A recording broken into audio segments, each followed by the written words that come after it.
할렐루야. 할렐루야. 여러분, 믿음이 좋은 사람 반응이 좋습니다. 할렐루야. 제가 참 오래간만에 온 것 같은데요. 어쨌든 제 기억에 신갈 성도교회는 참 은혜 있는 교회, 복이 있는 교회, 우리 성도들이 믿음에 순종하는 교회로 제가 그 첫인상이 참 좋았습니다. 이번에 왔을 때도 제가 가지고 있는 이 첫인상이 변하지 않도록 여러분, 믿음은 반응이 좋은 거예요. 아멘.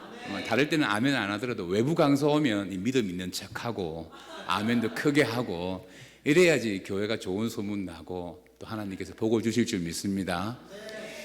인생을 살면 우리가 전쟁 같은 위기를 경험할 때가 참 많습니다. 지금 우크라이나 전쟁을 보아도 전쟁은 우리 인생의 가장 큰 위기죠.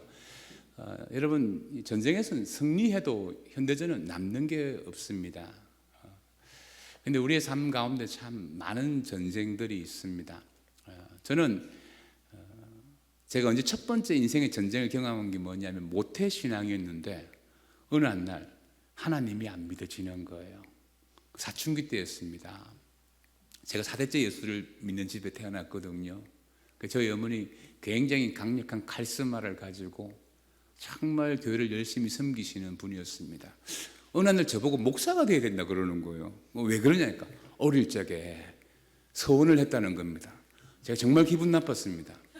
아니 서원을 당신 혼자 하면 되냐고, 내가 나오고 난 다음에 의논하고 이렇게 해도 되는데 이 말이 안 통해서요. 어릴 적부터 맨날 자고 있으면 머리맡에서 목사가 돼야 된다 그렇게 기도하시고, 저희 여동생 보고는 사모가 돼야 된다 기도하시고, 새벽기도 갔다 와서 제 머리에 손잡고 하나님 이 아들 목사 그러니까 막 침이 얼마나 튀는지 막 저는 마음속으로 노맨 이렇게 그러다가 사춘기가 되니까 이런 생각이 드는 거예요. 하나님이 없는 것 같다. 북한에 어린이들이 위대한 어버이 수령 동지께서 솔방울로 수류탄을 만드시고 모래로 쌀을 만드셨던 것처럼 나는 어릴 적부터 세뇌당한 거다, 이런 생각이 드는 거예요. 여러분은 그런 경험 모태신앙만 할 수 있는 겁니다. 그러니 제 인생이 얼마나 위기였겠어요. 어쨌든 그것을 좀 뛰어넘고 또 하나님을 만나고 그럼 인생이 좀 괜찮아지겠지 싶어서 이제 신학대학을 갔습니다. 신학대학 가서 이제 또 20살 남자가 걱정이 뭐냐면 군대 가는 거 아닙니까?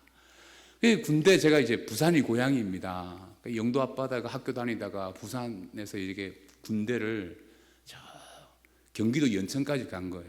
태어나서 처음으로 부산을 떠나본 거예요. 여러분, 부산에는 겨울에 눈도 오지 않습니다. 그래서 제가 12월 달에 입대했는데 눈이 얼마나 많이 오던지. 제가 군생활 30개월 하면서 군대만 제대하면 내 인생 다 어려우면 다 끝났다 싶었어요. 어떻게 군대에서 정말 크리스마스를 3번 보내고 이 제대를 했습니다. 그러면 이제 인생의 모든 문제가 다 끝나야 되잖아요. 근데 세상에 군대 제대하고 나오니까 목회를 하기로 결단을 했는데 결혼을 해야 돼요. 그러면 이제 결혼하면 인생의 문제가 끝난다. 좋은 여자를 만나서 결혼을 해야겠다 기도하면서 지금 저희 집사람과 결혼을 했습니다. 결혼하면 인생의 문제가 끝나나요?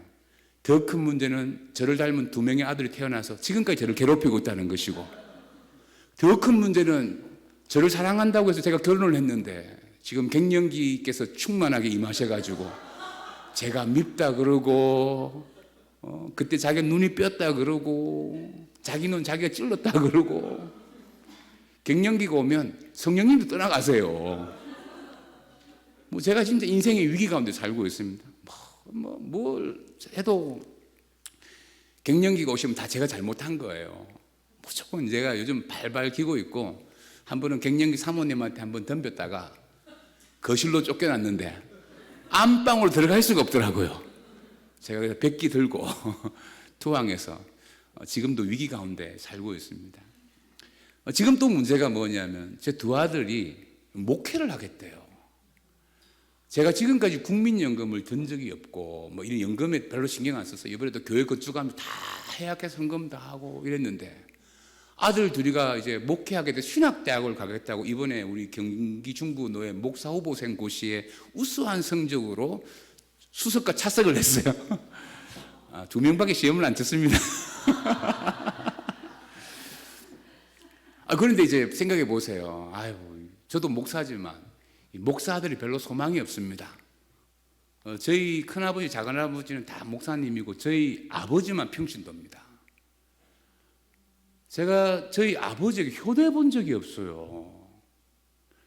목사로도 효도해 본 적이 없습니다. 목사 삶이 그래요. 그런데 제 노후 보장을 2명 중에 1명은 해야 되지 않습니까? 근데 둘 다 목회를 하겠다 그러니 뭐 교회 노예 목사님들은 아이고 목사님 성공했다고 얼마나 아들들이 존경하면 목회를 하겠다고 그러냐. 개뿔 남의 속도 모르고 말이야. 자기 아들 아니라고 너무 칭찬을 하는데 저는 앞길이 막막해요. 여러분 제가 왜 이런 말씀을 드리냐면 제 인생을 빗대어 봐도 항상 위기고 전쟁이고 어려움입니다. 언제 여러분 항상 좋은 날만 있었습니까? 여러분 인생은 10대도 한 번, 20대도 한 번, 30대도 한 번, 40대도 한 번, 60대 우리 남전도는 다 30대로만 구성되어 있는데 여러분 70대도 한 번이에요. 그 80대는 한 번입니다. 그러면 인생은 다 처음 가는 길입니다. 처음 가는 길은 알 수가 없습니다. 항상 위기와 어려움이 있다는 것입니다. 오늘 이 사무엘상 17장을 배경으로 하는 것이 뭐냐면 다윗이 골리앗과 전쟁하는 장면이죠. 이스라엘 백성들이 막 골리앗이 와서 40일 동안 욕을 하는데 아무도 못 나가요. 그때 이제 다윗이 이스라엘의 대표 선수로 나가게 되어집니다. 만약 이 전쟁에서 이스라엘이 패배하면 어떻게 될까요? 여러분 전쟁에서 패배하면 남자는 다 죽고요. 여자와 아이는 포로로 다 끌려갑니다. 고대 근동의 전쟁은 지금 전쟁이나 별반 다르지 않습니다. 그럼 저와 여러분들 삶 속에서는 어떤 전쟁이 있느냐면 영적인 전쟁이 있습니다. 갈라디아서 말씀대로 성령의 소욕과 육체의 소욕이 항상 충돌하고 로마서 8장에서 보면 영의 생각과 육체의 생각이 항상 충돌하고 있어요. 우리는 그때 내가 이 하나님 주신 자유의지를 가지고 뭘 선택하느냐에 따라서 항상 승리할 수도 있고 패배할 수도 있습니다. 그러면 자 오늘 남전도의 헌신 예배를 통해서 헌신을 다짐하는데 우리가 이 헌신을 하는 것도 영적 전쟁이에요. 이 영적 전쟁에서 우리가 어떻게 잘 헌신하며 승리할 수 있을까? 오늘 설교 제목이 헌신은 해석이라고 했습니다.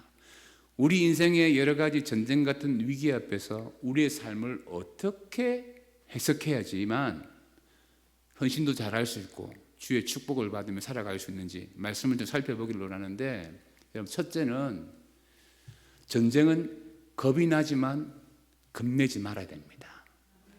이게 첫 번째 해석이에요. 자, 다윗과 골리앗이 딱 싸웁니다. 그런데 여러분 우리가 왜 믿는 사람이 겁내지 말아야 되냐? 우리가 하나님의 일을 헌신할 때 뭐 나이가 많아서 물질적으로 어려워서 여러 가지 상황이 복잡해서 헌신하지 못할 이유를 우리는 많이 이야기를 하는데 그러나 우리가 절대 주권이 하나님을 믿고 있습니다. 할렐루야. 여러분 욥기서 1장을 보면 천상의 이야기가 나와요. 천상에서 하나님이 사단에게 욥을 자랑합니다. 야, 우리 욥 믿음이 얼마나 좋냐. 그래서 사단이 하나님이 욥에게 축복을 너무 많이 해주시니까 욥이 예배를 잘하고 섬기는 거지. 다 한번 빼앗아 가보십시오. 그러면 과연 욥이 하나님을 잘 예배하고 헌신하겠습니까? 하나님이 그러면 좋다. 욥의 모든 것을 다 빼앗아 가보라. 그런데 그의 몸에는 손대지 말라. 기억하시죠? 조건을 붙인다고요. 하나님이 사단에게 욥을 내어줄 때 다 뺏어가게 합니다. 자녀들까지 다 뺏어가게 하는데 욥의 몸에는 손대지 말라고 조건을 딱 달죠. 사단이 욥을 다 시험해도 욥을 손댈 수 없어요. 왜? 하나님이 절대 주권을 그까지 딱 선을 그어놓은 겁니다. 두 번째 이야기가 나오잖아요. 하나님이 사단에게 봐라. 욥이 얼마나 믿음이 좋냐. 응? 다 빼앗겨도 나를 예배하지 않느냐. 그래서 사단이 이렇게 말하죠. 하나님, 욥의 몸에 한번 병을 한번 주우세요. 그러면 하나님 욕할걸요. 하나님이 허락을 합니다. 그 조건은 달죠. 그의 생명에는 손대지 말라. 그래서 욥의 몸에 막 질병을 주죠. 그래도 사단이 욥에게 할 수 있는 게 뭐예요? 질병 주는 것까지예요. 생명은 누구의 손에? 하나님 손에 있습니다. 할렐루야. 우리가 삶을 살아갈 때 생사하복의 주관자 되시는 전능하신 하나님에 대한 절대 주권을 믿는 믿음이 있으면 우리의 삶 속에서 겁나는 상황이 많아요. 전쟁인데 왜 겁이 안 나겠어요? 그런데 모든 것이 하나님의 손에 있다라는 그 믿음이 있으면 겁내지 말아야 됩니다. 여러분, 이게 믿음이에요. 여러분 보세요. 인류가 굉장히 많이 발전했습니다. 지금 보면 사람이 못하는 게 없는 것 같아요. 스마트폰도 만들고 뭐 여기 다 하잖아요. 여기서 은행부터 모든 걸 다 해요. 이게 우리 삶에 식당도 예약해주고 이제 뭐 내비게이션도 못하는 게 뭐가 있어요? 이제 챗 GPT라는 게 나와가지고 대화만 하면 논문도 써주고 변호사 시험도 통과시키는 그런 최첨단 시대가 됐습니다. 그런데 여전히 사람이 못하는 게 있잖아요. 여러분, 헌혈해야 되잖아요. 무슨 말인지 모르겠습니까? 사람이 피를 못 만든데도 피가 뭡니까? 생명이에요. 사람은 피 못 만든데도요. 그래서 사람이 직접 헌혈해야 돼요. 씨앗을 만들 수 없어요. 이 교배해서 다른 품종을 만들 수는 있지만 씨앗은 만들지 못해요. 사람이 못하는 게 뭐냐면 피를 못 만들어요. 생명을 못 만들어요. 이게 사람이 가지고 있는 한계입니다. 그러나 우리 하나님은 우리 모든 생사하복의 절대 주관자 있는 줄 믿습니다. 이 믿음이 분명히 필요한데, 자, 다윗과 골리앗이 딱 마주쳤을 때 다윗이 골리앗 보면서 겁났겠어요, 안 났겠어요? 겁나죠. 얼마나 겁이 나겠습니까? 그런데 여러분 생각해 보세요. 골리앗이 블레셋의 대표 선수로 나왔는데 왜 이스라엘을 쳐들어오지 못했을까요? 성경에 보면 40일 동안 블레셋 사람들이 이 골리앗이 대표로 해가지고 이스라엘을 욕했어요. 너희 하나님 한번 있으면 나와봐라 그래라. 내 주먹하고 한번 싸워보자. 1대1로 한번 붙어보자. 그러니까 계속 말로 겁을 줍니다. 겁을 줘요. 자, 말씀 한번 읽어볼래요? 자, 17장 10절 보세요. 17장 10절 11절 제가 읽어보겠습니다. 그 블레셋 사람이 또 이르되 내가 오늘 이스라엘 군대를 모욕하였으니 사람을 보내어 나와 더불어 싸우게 하라 한지라. 사울과 온 이스라엘이 블레셋 사람의 이 말을 듣고 놀라 크게 뭐 했다고요? 두려워했다. 자, 골리앗이 이스라엘 백성들에게 40일 동안 한 게 뭐예요? 말로 겁주는 것밖에 없어요. 그런데 사람들이 이 말을 듣고 굉장히 두려워했습니다. 여러분, 토마토가 남성 정력에 좋다 그러면 내일 슈퍼마켓 가면 토마토가 하나도 없어요. 누에 꼬치가 피부에 좋다 그러면 내일 슈퍼마켓 가보면 하나도 없어요. 9시 뉴스에 무슨 음료수에 뭐 이상한 물질이 나왔다. 하나도 안 팔려. 우리는 왜 겁을 내느냐 하면 세상의 이야기를 너무 많이 들어. 9시 뉴스에서 뭐라 그러면 정신을 못 차려요. 그렇잖아요. 여러분들이 막 세상의 이야기를 듣고 내 마음에 근심과 걱정과 염려가 너무 많다. 그러면 하나예요. 오늘 이 강단에서 선포된 이 말씀은 잘 듣지 않고 9시 뉴스를 너무 많이 들어서 그래요. 유튜브를 너무 많이 봐서 그렇대도. 그러니까 막 노후가 걱정되고 막 그런 거예요. 제가 얼마 전에 목회자 세미나 가서 강의를 했는데 목사님이 다 노후를 걱정하시더라고요. 제가 이런 말을 했어요. 여러분 노후를 너무 걱정하시면 은퇴와 동시에 여러분이 노후를 걱정하지 않도록 하나님께서 여러분을 다 천국으로 인도해 가실 거라고. 아무도 아멘을 안 하시더라고요.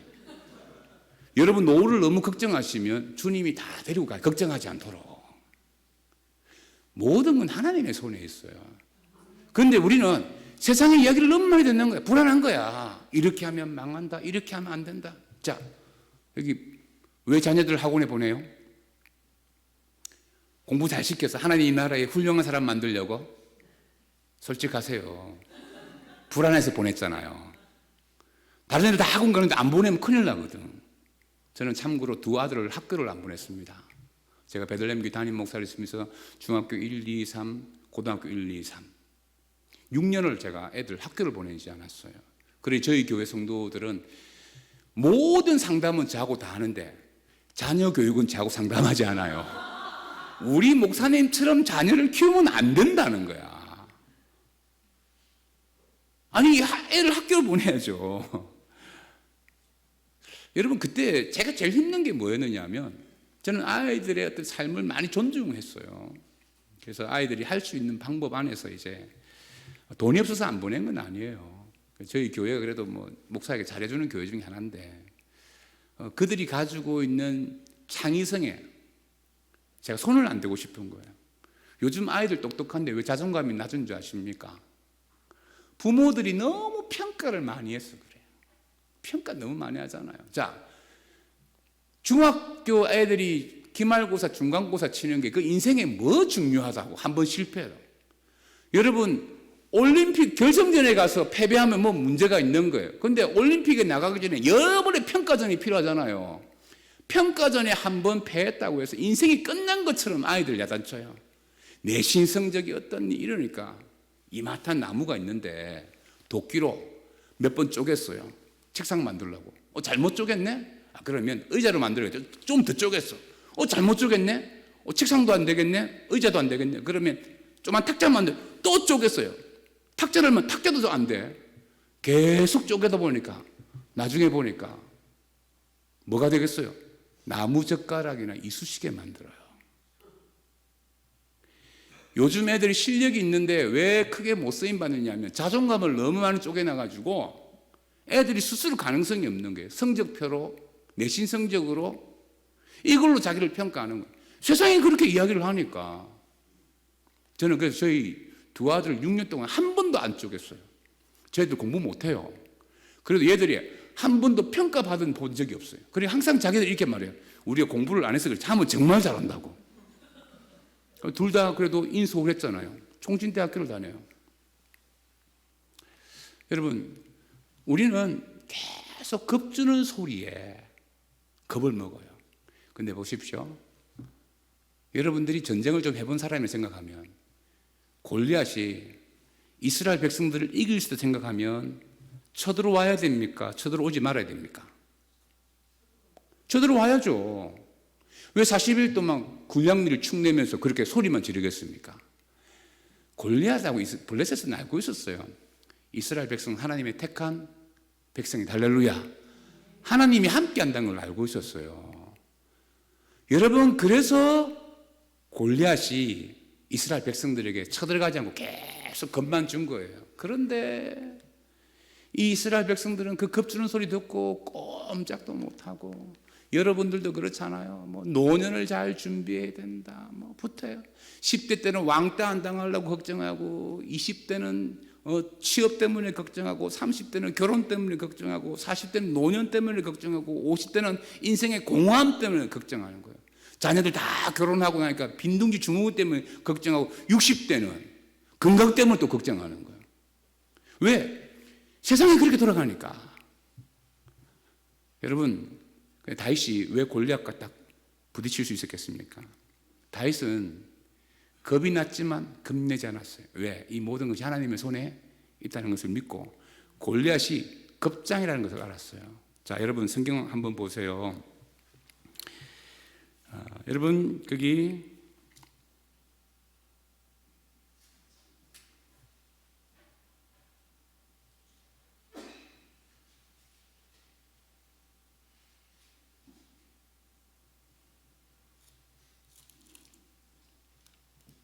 자, 여러분 거기 일단은 41절 보십시오. 41절 먼저 봅시다. 41절 보면 블레셋 사람이 뭐를 앞세우고 방패를 앞세우고 누구에게로? 다윗에게로 점점 가까이 간다. 자, 완벽한 골리앗이 17살짜리 다윗과 전쟁을 할 때 뭐를 먼저 앞세웠어요? 방패를 앞세우고 나왔다는 것입니다. 여러분, 이것을 보면 지금 골리앗은 굉장히 겁장이라는 것을 알 수 있습니다. 아니 17살짜리하고 싸우는데 어디 뒤에 숨어 있습니까? 방패 뒤에 숨어 있다는 것입니다. 오늘 7절도 한번 보세요. 7절 보세요. 10절, 17절, 7절. 그 창자들은 베들채 같고 창날은 철 600세겔이며 방패 든 자가 뭐하더라? 앞서 행하더라. 그가 서서 이스라엘 군대를 향하여 외쳐 이르되. 자, 40일 동안 골리앗이 이스라엘 백성들에게 외쳐 이를 때 방패 앞에서 외쳤어요? 방패 뒤에서 외쳤어요? 방패 뒤에서 외쳤잖아요. 여러분 보세요. 이스라엘 백성들을 다 이 골리앗이 겁주는 소리 질려가지고 골리앗이 방패 앞에 있는지 방패 뒤에 있는지도 몰랐어요. 여러분 꼭 기억하십시오. 골리앗은 겁쟁입니다. 그래서 세상에서 여러 가지 소리가 여러분들에게 막 말을 해요. 그러나 그 모든 소리는 겁주는 소리예요. 제가 농촌에서 한 4년 정도 목회를 했어요. 신방 가보면 혼자 사시는 권사님들 공동점이 뭐냐면 이마트는 개를 키우세요. 제가 대문을 열고 팍 들어가 보면 개가 막 뛰어다녀요. 대문 열고 신방 들어갔다 다시 제가 나왔어요. 개가 너무 무서워가지고. 근데 다시 이렇게 딱 대문을 열어보니까 개가 목줄에 걸려가지고 고기만 왔다 갔다 해. 제가 그걸 딱 알고 그냥 자신 있게 들어가갖고요. 권사님 제가 왔습니다 하고 신방을 했는데 저희 집 사람은 그 목줄을 못 본 거야. 들어오지도 못하고 어머머머 무섭다 그러고. 이게 차이예요. 결국 우리가 겁나는 세상에서 겁내지 않고 살아가는 게 뭐냐면 하나님의 절대 주권과 사단이 할 수 있는 영역을 바라보는 거예요. 사단은 여러분에게 할 수 있는 게 뭡니까? 겁주는 것밖에 없어요. 여러분의 생명은 누구에게 있다? 하나님께 있어요. 또 하나가 뭐냐면 겁내지 말아야 될 이유가 뭐냐면 하나님이 우리와 함께 하신다는 겁니다. 다윗의 마음속에 가장 강력한 그 신전의식이 뭐냐면 하나님이 지금 나와 함께 하신다는 코람데오. 여러분 하나님이 여러분과 함께 하신다는 사실을 믿으십니까? 정말요? 자, 아멘이 작아지잖아요. 정말 믿으십니까? 그럼 왜 염려하세요? 왜 걱정하세요? 내가 너무 염려하고 걱정한다는 것은 하나님을 안 믿고 있다는 겁니다. 창세기 보면 하나님이 아브라함에게 내가 너와 함께 하겠다. 이삭에게 내가 너와 함께 하겠다. 애굽으로 내려가지 마라. 야곱에게 베델 강야에서 내가 어디로 가든지 너와 함께 하겠다. 요수아에게, 모세에게, 기도원에게, 다윗에게, 모든 선지자들에게 하나님이 공통적으로 하신 말씀이 뭐냐면 너와 함께한다. 구약 성경이 함께한다는 단어가 너무 많아요. 여러분 한번 찾아보세요. 근데 마태복음 1장 1절에 보면 그 전능하신 하나님이 임마누엘 하나님으로 우리와 함께 하시기 위해서 예수께서 이 땅에 오신 줄 믿습니다. 함께가 얼마나 중요한데요. 여러분 우리가 왜 겁내지 말아야 되냐면 우리와 함께 하시는 분이 누구입니까? 하나님이십니다. 하나님이 우리와 함께해요. 제가 어릴 적에 제가 잘 괴롭히는 철수라는 애가 있었습니다. 제가 대문을 막 두드리고 철수에 놀자면 철수가 안 나와요. 제가 그때 소리 철수에 놀자면 안 나와요. 그래서 제가 대문을 발로 차면서 막 철수에 놀자고 막 소리 지르면 제 상상에 이 아이가 이 집안에서 겁내고 있을 모습을 보니까 통쾌한 거예요. 제가 얼마나 못됐는지 막. 그런데 하루는 철수에 놀자 대문이 팍 열렸어요. 열리는 거 제가 바로 도망갔어요. 철수 아빠 손을 잡고 나왔거든요. 이해되십니까? 여러분 다윗이 이렇게 나갈 수 있는 이유는 하나님이 나와 함께 한다는 걸 믿었기 때문입니다. 코로나 시대 아니라 우코로나라도 전능하신 하나님이 여러분과 함께 한다는 사실을 믿으시고 축복합니다. 또 두 번째, 자, 헌신을 잘하려고 하면 우리의 삶 가운데서 여러분 자, 성경 말씀을 좀 읽었으면 좋겠는데 자, 28절 한번 보세요. 28절.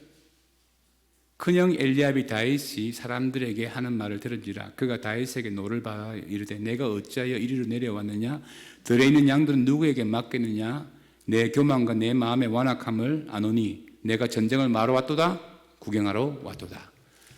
여러분, 교회 안에서 헌신을 잘 하려고 하면 무슨 해석을 잘해야 되냐면 이 사람이 엘리압인지 골리앗인지 구분할 줄 알아야 돼요. 자, 다윗이 지금 골리앗과 전쟁을 벌이기 위해서 나갈 때 그를 제일 많이 질타한 사람이 누구예요? 큰형 엘리압이었어요.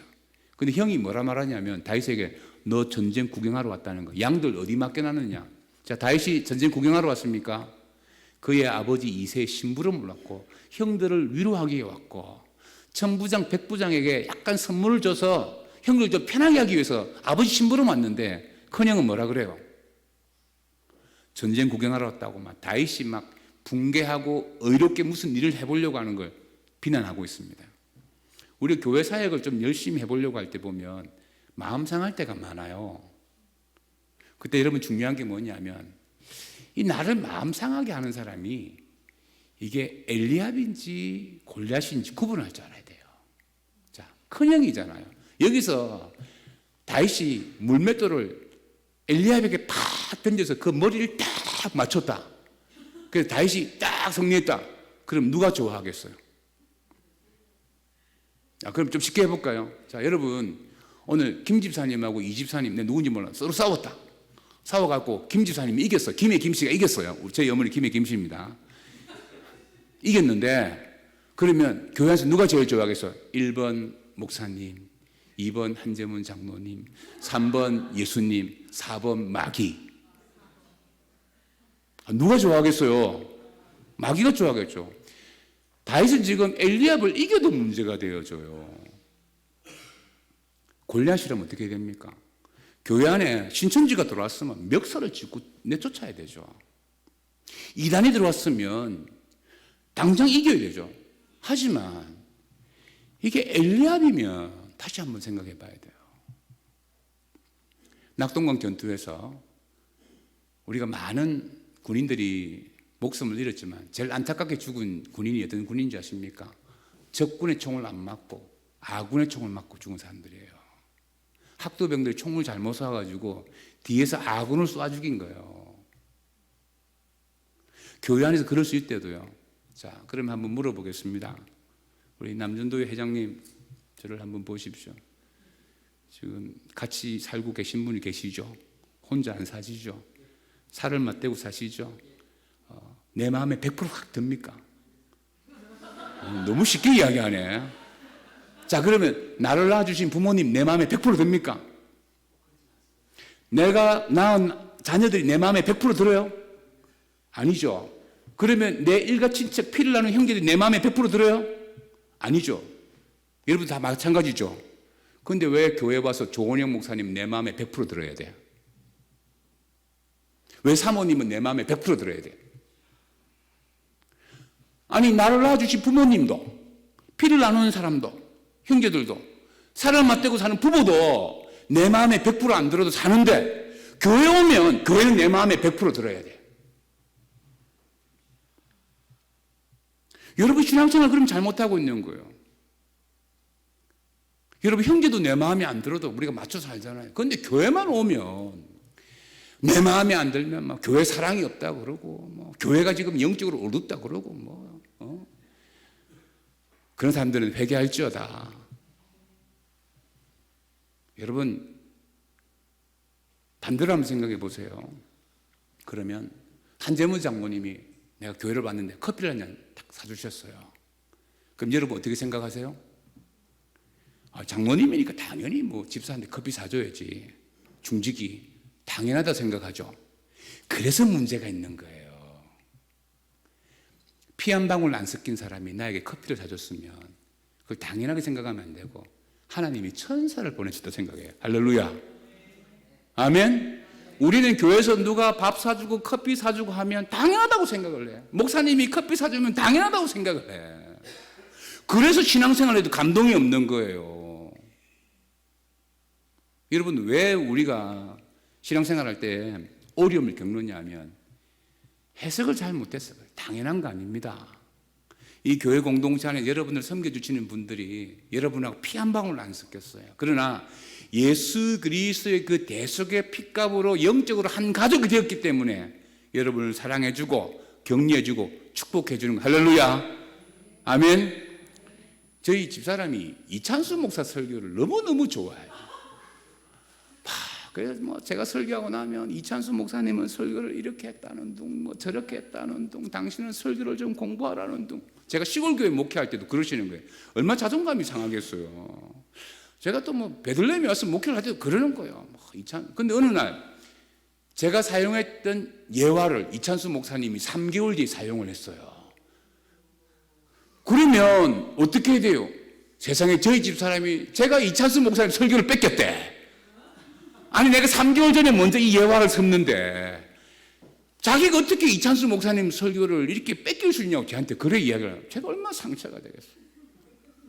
너무 그냥 이찬수 목사님 설교 너무 좋아 보이고. 어느 한날 저희 집사람이 좀 아팠어요. 집에 있었어요. 저한테 전화가 왔어요. 전화가 와서 하는 말이 여보 신방 좀 오라는 거예요. 저보고 신방을 오래. 제가 화가 나가지고 뭐라 이찬수 목사 보고 신방 오라 그래라. 네가 주일 아침마다 은혜 받는 그 이찬수한테 신방 오라 그래라. 분당 우리 교회 전화해라 거기다. 이찬수 목사님이 저보다 설교 잘하죠. 인터넷으로 뭐 은혜 많이 받죠. 여러분들도 그러잖아요. 그러나 아셔야 될 것입니다. 뭐 조원영 목사님 설교 잘하시는데 조 목사님보다 뭐 또 설교 더 잘하시는 분들 있었는데 있을 수 있어요. 하지만 여러분들을 위해서 신방하고 기도하는 분은 담임 목사님 한 분뿐인 줄 믿습니다. 아멘. 그걸 알아야 돼요. 그래서 여러분 우리가 이 엘리압에 대한 해석을 잘해야 돼요. 다윗은 골리앗과 싸웠지만 엘리압하고 싸우지 않았어요. 그 신앙생활 잘하는 방법입니다. 여러분이 잘 아는 유머 가운데 그 빼빼로하고 칸초하고 새우깡이 서 있다가 빼빼로가 칸초한테 막 얻어맞는 거예요. 그러니까 새우깡이 빼빼로를 불러서 야 너는 칸초보다 키도 크고 초콜릿도 많이 묻어 있는데 왜 칸초한테 얻어맞고 그러냐 하니 빼빼로가 하는 말이 칸초 등에 있는 문신 못 봤냐는 거예요. 새우깡 그렇구나. 그 다음날 보니까 등에 이 문신이 있는 칸초가 새우깡한테 막 맞고 있어요. 빼빼로가 놀라가지고 칸초 보고 야 너는 문신도 있는데 왜 새우깡한테 맞냐니까 새우깡의 몸에 있는 칼자국 못 봤냐는 거예요. 칼자국. 교회 안에서 이렇게 신앙생활 하시는 분이 있습니다. 내가 좀 봉사 열심히 하는데 내가 헌금 좀 많이 하는데 나를 안 알아주고 말이야. 칼자국 막 보여주고 문신 막 보여주고 막. 내가 오늘 밥 했는데 여러분 그렇게 하면 교회 공동체를 세우는 사람이 아니에요. 여러분 엘리압과 골리앗을 구분하십시오. 할렐루야. 그리고 마지막 세 번째로 살아계신 하나님의 이름을 가지고 해석을 할 수 있어야 돼요. 자, 시간이 좀 많이 지났는데 제가 8시에 마치겠습니다. 자, 여러분 오늘 본문에 보시면 자, 다윗이 자, 49절에 보세요. 45절. 다윗이 블레셋 사람에게 이르되 너는 자, 칼과 창과 단창으로 내게 나오거니와 그다음에 나는 만군의 여호와의 이름 곧 내가 모욕하는 이스라엘 군대의 하나님의 이름으로 내게 나가노라. 자, 그러면 보세요. 너는 칼과 창과 단창으로 내게 나온다. 이거 팩트 맞죠? 골리앗은 칼과 창과 단창으로 나오는 게 맞죠? 맞잖아요. 자, 43절에 보면 블레셋 사람도 다윗을 향해 팩트 이렇게 말해요. 블레셋 사람이 다윗에게 이르되 내가 나를 개로 여기고 뭘 가지고 나왔다? 막대기. 이게 팩트예요. 맞잖아요. 팩트잖아. 그런데 다시 45절을 보세요. 다윗은 뭐라요? 나는 만군의 여호와의 이름 곧 내가 모욕하는 이스라엘 군대의 하나님의 이름으로 내게 나아가노라. 요거 팩트입니까? 해석입니까? 팩트는 나는 물맷돌 5개와 막대기로 나간다 이렇게 말해야 돼요. 이렇게 말해줘. 너는 칼과 창과 단창으로 나오고 나는 물맷돌 5개와 막대기로 나가는데 내가 물맷돌을 얼마나 잘 던지는 줄 알아? 한번 해볼래? 이렇게 말해야 돼. 맞잖아요. 이게 팩트예요. 근데 다윗은 어떻게 말해요? 나는 만군의 여호와의 이름. 만군은 하나님의 천군 천사를 이야기합니다. 하나님의 군대를 말해요. 천사가 10,000명 있어요. 여러분 소돔과 고모라를 멸망할 때 천사 2명이면 됐어요. 그러면 10,000명이 함께 한다 그러면 그 힘이 어마어마한 거죠. 지금 다윗은 오늘 이 전쟁 가운데 인생의 위기 가운데 해석을 뭘로 해요? 팩트로 안 해요. 우리는 뭐 교회 일을 할 때, 섬길 때, 헌신할 때 자꾸 팩트를 이야기해. 코로나입니다. 사람이 적습니다. 돈이 없어요. 팩트는 다 맞아. 만군의 여호와의 이름으로 해석하지 않아. 하나님의 이름으로 해석을 하잖아. 성경에 하나님의 이름이 정확한 해석이 명확하면 한 26개 정도, 한 70여 가지 이름이 나와요. 제가 코로나 기간 동안 여러 가지 어려움이 있었습니다. 그중에 건축했습니다. 제가 저희 교회가 건축 금액이 어마어마합니다. 그때마다 건축하면 목사님도 해보셨겠지만 크나 작으나 여러분 목사가 겪는 고통이 굉장히 많습니다. 첫째 재정적인 어려움. 저는 그때마다 여호와 이레의 하나님께서 이 모든 것을 채워주실 줄 믿고 기도했고, 제가 지도자로서 많은 오해를 받을 때, 건축을 반대하시는 분 저를 비난할 때 여호와 라파의 하나님의 이름을 부르면서 하나님이 내 마음을 치료해 주실 줄 믿고 기도했고, 우리 교회 공동체 가운데 여러 가지 시험이 들 때 여호와 샬롬의 하나님께서 평강을 주시기 위해서 기도했고, 이 말은 아멘이 나오셔야 돼요. 하나님의 이름을 불러가며 기도해야 되는 거예요. 영적인 전쟁 여호와 니시 하나님의 이름을 불러가면서 그 승리의 깃발을 선포하고, 아멘. 여호와 샴마의 하나님, 제가 얼마나 많이 불렀지 않습니까? 비대면으로 아무도 교회에 못 올 때, 제가 교회에 다 허물고 창고에서 예배 드릴 때 그 창고에서 비대면 하는 거예요. 제가 컨테이너 박스에서 그 창고 걸어가면서 여호와 샴마의 하나님, 거기 하나님이 계시다는 거예요. 아무도 없는 그곳에 여호와 샴마의 하나님이 계시다는 거예요. 여러분, 그러면서 이 어려움의 위기를 제가 넘겨왔습니다. 그래서 여러분들 육신의 질병, 재정의 문제, 관계의 문제, 하나님의 이름을 불러가면서 기도하십시오. 그러면 하나님께서 여러분을 도와주실 줄 믿습니다. 궁극적으로 하나님은 전지전능하신 하나님, 살아계신 하나님이에요. 할렐루야. 아멘. 제가 두 아들 이제 홈스쿨도 아니었어요. 대안학교도 보낸 적도 없고요. 저는 사교육 자체를 안 시켰어요. 제가 공부를 시켜본 적이 한 번도 없어요. 그냥 공식적인 예배 참석하고, 그리고 성경 하루에 5장씩 읽고 소제목으로 요약하는 게 전부 다였습니다. 너희 마음대로 하라. 학원 가고 싶으면 가고, 뭐 악기 배우고 싶으면 악기 배우고. 근데 저희 두 아들은 아무것도 안 했어요. 참 대단하더라고요. 누굴 닮아서 그랬는지. 그러면 제가 이제 믿음으로 아이들 키우는데, 아침에 교회 갈 때 이래 사택을 나가면 저희 둘째 아들이 막 덩치 막 이래, 몸무게 이래요. 지금도 이래요. 소파에 누워서 막 이래 있으면 그 아들 보면 막 열받아요. 제가 새벽 기도가 성령 충만했는데, 하나님 자녀를 축복하게 해주시고 뭐 이렇게 기도했는데 아들 보면 열받아. 그러면 제가 아들 딱 째려보면 저 아들이 굉장히 또 눈치는 정말 빨라요. 얘가 저를 보면서, 아빠 나를 보지 말고 나 위에 살아계신 하나님을 보라는 거예요. 목사가 그렇게 믿음 없어도 되겠냐는 거야. 나를 보지 말고 나와 함께 하신 하나님을 보라는 거예요. 야, 이 맞는 말을 하는데 아멘할 수 없는 그 부모의 고통을 아십니까? 저희 둘째 아들은 정말 실력이 없어요. 이거 녹화 안 되는 거죠?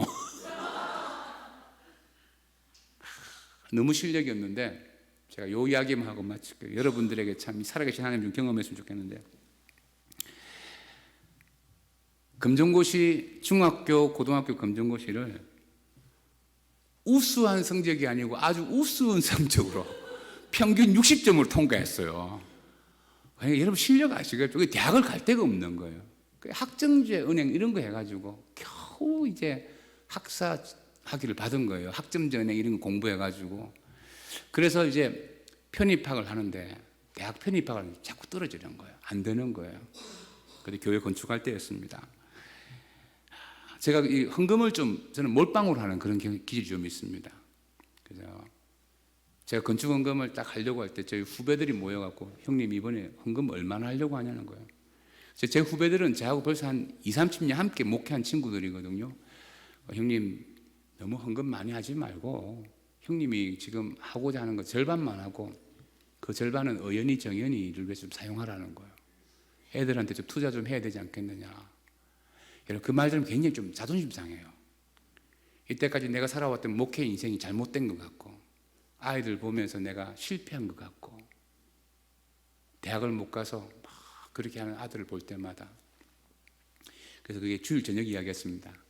월요일 날 딱 눈을 떴는데 저희 아들이 앞에 있는 둘째 아들이 군대 가려고 준비하는데 야 이놈아 편입학 준비하고 있냐 아니냐고 제가 화를 막 냈어요. 그때가 1월 달쯤 됐죠. 아빠 이번엔 좀 힘들 것 같고 내가 군대 갔다 와서 영어 공부 열심히 해가지고 그때 준비하겠다. 화가 나가지고 제 분노를 못 이긴 건지 아들이 막 퍼부었어. 저희 둘째 아들이 굉장히 착합니다. 딱 듣고 있더니 그 다음 나서 아빠 7만 원만 달라는 거예요. 왜 하니까 편입하고 원서 내보겠다는 거예요. 총신대학교에 원서를 7만 원 주고 원서를 썼어요. 그리고 그 다음 주 이제 경쟁률 나오잖아요. 몇 명 뽑는지 제가 물었어요. 야 몇 명 뽑냐 하니까 1명 뽑는다는 거예요. 작년에도 떨어졌거든요. 여러분 이게 7만 원 그거 차라리 통닭시켜 먹고 아들하고 이야기나 따뜻하게 했으면 내가 마음이나 덜 상하지. 돈 쓰고 이게 마음 상하고 앞으로 불합격 때문에 더 아들 좌절하게 만들잖아요. 그래서 이제 그 다음 월요일 날 이제 접수를 하니까 경쟁률이 나오잖아요. 근데 이게 수요일 날 8시 되면 딱 이게 최종 경쟁률이 나와요. 근데 저희 아들이 8시쯤 돼서 나왔는데 얼굴이 빨개요. 그래야 경쟁률이 몇 대 몇인데 그래 얼굴이 밝았냐 하니까 몇 명 지원했는데 아빠 1명 뽑는데 1명 지원해서 저희 둘째 아들은 미달로 들어갔습니다. 총신에는 그런 일이 전에도 없었고 지금도 없어요. 그게 처음이자 마지막이에요. 저희 아들이 불안해하는 거예요. 면접 보러 가면서 아빠 이거 잘못하면 떨어지는 거 아니야. 너가 면접관에 뺨만 때리지 않으면 합격한다. 담대하게 시험 치고 나와라. 그러니까 시험 문제 받자마자 다 찍고 잠 잤는데 합격했어요. 그리고 이제 한 6개월 다니고 군대 갔다 와 지금 4학년 됐는데 우리 큰아들은 똑똑해가지고 편입학 4대 1을 뚫고 들어갔습니다. 신학과에. 제가 둘째 아들 보면 느끼는 게 뭐냐면 저희 둘째 아들이 왜 이런 은혜가 있느냐 하면 건축할 때 주유소 알바를 해가지고 건축원금 500만 원을 했어요. 예전에 저희 때는 그런 애들 많았지만 청년들만 지금은 안 그래요. 청년들이 그 추운 겨울에 알바를 해가면서 그리고 그걸 다 못했어요. 군대 가서 그 월급 받아서 다 했어요. 제가 저희 아들이 주유소 알바하고 얼굴 이렇게 타가지고 그 헌금하는 모습을 보고 제가 느낀 게 뭐냐면 하나님이 살아계시면 이 아들에게 은혜를 베풀지 않겠느냐. 여러분 꼭 기억하십시오. 팩트로만 해석하지 마시고 살아계신 하나님 할렐루야 아멘. 저는 저희 교인들에게 한 번씩 이런 도전을 한 번씩 해요. 저도 저에게 하고 제 자녀를 위해서 했습니다. 혹시 신뢰가 안 됐으면 좋겠는데 정말 살아계신 하나님을 경험해 보고 싶으면 꿈을 가지고 헌신해 보는 거예요. 저희 교인들은 자녀들이 평생 살면서 11조를 얼만큼 하기를 소망하는 마음으로 11조를 다 한 번씩 하라 그랬어요. 제가 자녀의 비전의 11조. 제가 40대 때 제 11조의 비전이면 내가 50대 되면 11조 100만 원씩 하고 싶다. 내가 1000만 원 사례 받고 싶다는 거예요. 제가 지금 그렇게 못 받아요. 제가 그냥 100만 원씩 11조를 하고 있어요. 저는 100만 원씩 하고 있어요. 저는 그렇게 못 받아요. 10의 2조를 넘게 하고 있어요. 왜? 하나님이 주실 줄 믿고. 제가 하나님 앞에 기도해서 하나님 언제 돈을 좀 주시겠습니까? 하나님이 저에게 답변하셨어요. 찔끔찔끔 여러분 줄까 한 방에 줄까? 그래서 저는 한 방에 받기로 하고 아직도 제 인생에 가장 좋은 날은 오지 않았습니다. 왜 제가 이 말을 하냐면 살아계신 하나님을 경험하려고 하면 해석을 잘하려고 하면 돈이 내 인생을 좌지우지하면 안 됩니다. 돈이 무언가 결정하게 하잖아요. 여러분 대학 가는 이유, 취업하는 이유, 여러분 자녀들이 직업을 선택하는 이유가 다 그게 돈이라 그러면 돈이 그의 인생에 상투를 쥐고 있는 거예요. 돈이 내 인생의 상투가 되지 아니하도록 하나님이 나를 이끌어갈 수 있도록 여러분 그 돈이 내 해석을 이기지 못하도록 살아계신 하나님 앞에 돈을 굴복시키는 게 믿음인 줄 믿습니다. 아멘. 이 시간 함께 여러분 기도했으면 좋겠습니다. 제가 오늘 두서없이 좀 말씀을 드렸지만 헌신은 해석입니다. 세 가지 해석을 잘 하십시오. 아무리 어려워도 겁내지 마십시오. 겁나지만 겁내지 마십시오. 생사화복의 주관자는 전능하신 하나님이십니다. 또한 교회 헌신할 때 엘리압과 골리앗을 잘 구분하십시오. 신천지면 하나님의 교회만 싸워야죠. 그러나 엘리압이라 그러면 그들과 싸우면 되지 않습니다. 교회에서는 화평을 잘 유지해야지만 이게 평안한 거예요. 그 세 번째로는 하나님의 이름으로 모든 것을 해석하셔야 돼요. 재정에 어려움이 있습니까? 여호와 이레. 육신의 질병이 있습니까? 여호와 라파. 여러분 관계 어려움이 있습니까? 여호와 샬롬. 여러분 마음속에 염려되어지고 불안하고 걱정됩니까? 에베네셀의 하나님을 부르십시오. 여러분 인생 가운데 큰 문제가 있습니까? 엘로힘의 하나님, 전지전능하신 하나님. 그 하나님의 이름을 불러가면서 여러분의 인생을 해석하며 기도하면 하나님께 여러분을 축복해 주실 줄 믿습니다. 또한 여러분의 하나님은 죽은 하나님이 아니고 살아계신 하나님인 줄 믿습니다.